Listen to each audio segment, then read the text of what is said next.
आज हम एरिक रीस की किताब द लीन स्टार्टअप पर थोड़ी गहरी चर्चा करने वाले हैं। हमें इसकी एक काफ़ी डिटेल्ड समीक्षा मिली है। ये किताब मतलब इतने सालों से क्यों पॉपुलर है? क्या है इसमें ऐसा खास? हाँ खासकर स्टार्टअप्स के लिए। हाँ, इसकी जो खास बात है ना वो है इसका नजरिया।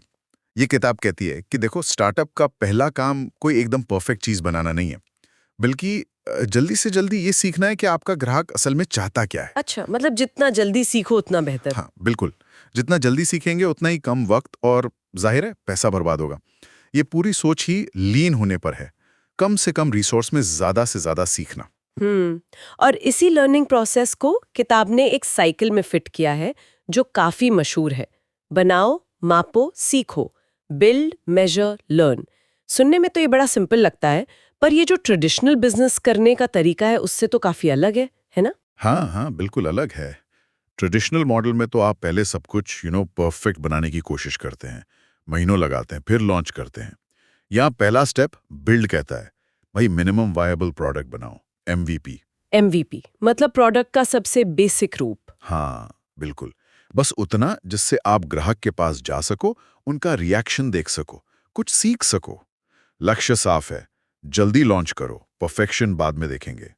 अब ये सुनने में थोड़ा अजीब लग सकता है कि भाई अधूरा प्रोडक्ट क्यों। हाँ, लगता तो है। पहली बार में लगता है कि ये क्या बात हुई।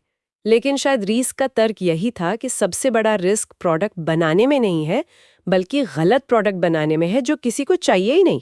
एग्जैक्टली, एमवीपी इसी रिस्क को कम करता है।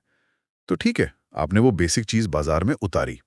फिर आता है दूसरा स्टेप, मेजर, मापना। और यहां अंदाजों की कोई जगह नहीं है। मतलब गेस वर्क नहीं चलेगा। बिल्कुल नहीं। आपको मीट्रिक्स देखने हैं, डेटा इकट्ठा करना है, ग्राहकों से सीधा बात करनी है, उनका फीडबैक लेना है। क्या उन्हें वाकई ये चीज चाहिए? क्या वो इसे इस्तेमाल कर रहे हैं? कैसे कर रहे हैं? यहाँ का की पॉइंट है, आंकड़ों को सुनना है, अपनी गट फीलिंग या अपने ईगो को नहीं। सही कहा। ईगो अक्सर बीच में आ जाता है।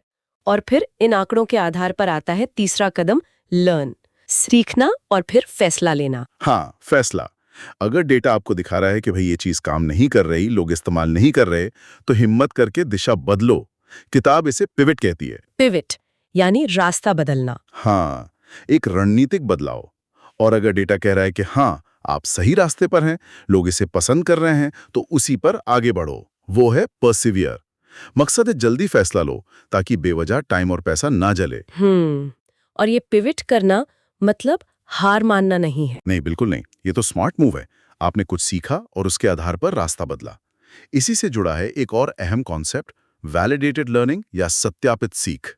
वैलिडेटेड लर्निंग, इसका क्या मतलब हुआ? इसका मतलब है कि आप जो भी एक्सपेरिमेंट कर रहे हैं, जो भी एमवीपी बना रहे हैं, उसका असली मकसद कुछ बनाना नहीं बल्कि कुछ सीखना होना चाहिए। वो भी ऐसी सीख जो डेटा से साबित हो, मान्य हो। आपको लगातार ये सवाल पूछना है, क्या हम जो बना रहे हैं उसकी वाकई जरूरत है? क्या ये यूजर की कोई असली प्रॉब्लम सॉल्व कर रहा है? ये सुनना तो आसान है, वैलिडेटेड लर्निंग, पर असल में करना, अपने बायस से बचना, सही सवाल पूछना, ये शायद मुश्किल होता होगा। हाँ, होता है।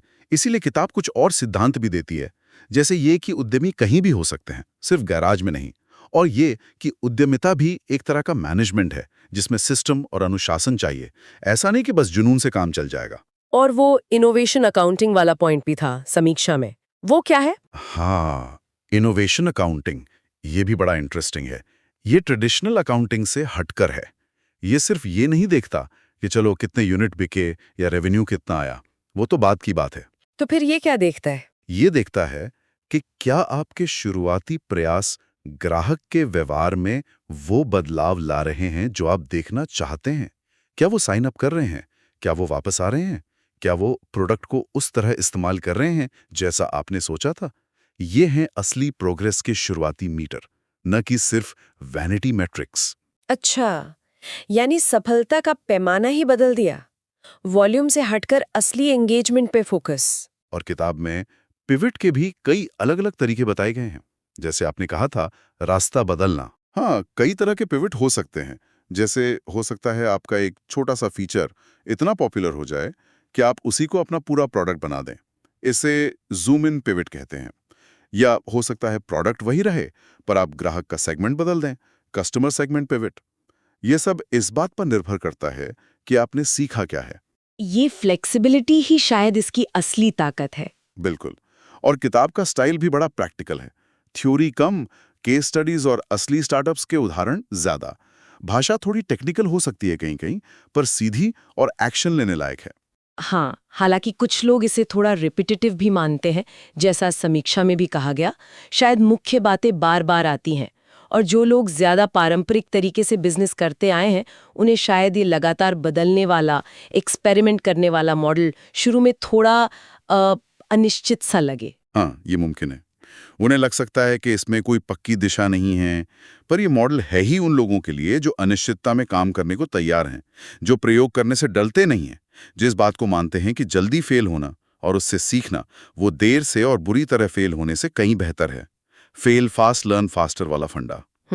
तो संक्षेप में कहें तो ये किताब उन सभी के लिए है जो अपना कुछ नया शुरू करना चाहते हैं, खासकर टेक्नोलॉजी में, और वो भी कम लागत में, जल्दी सीखते हुए और रिस्क को मैनेज करते हुए। हाँ, इसका निचोड़ यही है। छोटी शुरुआत करो, तेजी से सीखो और सिर्फ वही बनाओ जो वाकई मायने रखता है, जिसकी ग्राहक को सच में जरूरत है। मतलब प्रोडक्ट बनाने पर नहीं, समाधान बनाने पर फोकस। सही कहा। और जाते जाते एक सवाल छोड़ जाते हैं सोचने के लिए। ये जो लीन सोच है, कम संसाधनों में ज्यादा सीखना, जल्दी प्रयोग करना, जरूरत पड़ने पर दिशा बदलना, क्या इसे हम सिर्फ स्टार्टअप या बिजनेस तक ही रखें, या फिर अपनी रोजमर्रा की जिंदगी में, अपने पर्सनल प्रोजेक्ट्स में, या शायद कुछ नया सीखने के तरीकों में भी इस बनाओ, मापो, सीखो वाले नजरिए को अपना सकते हैं? सोचिएगा इस पर।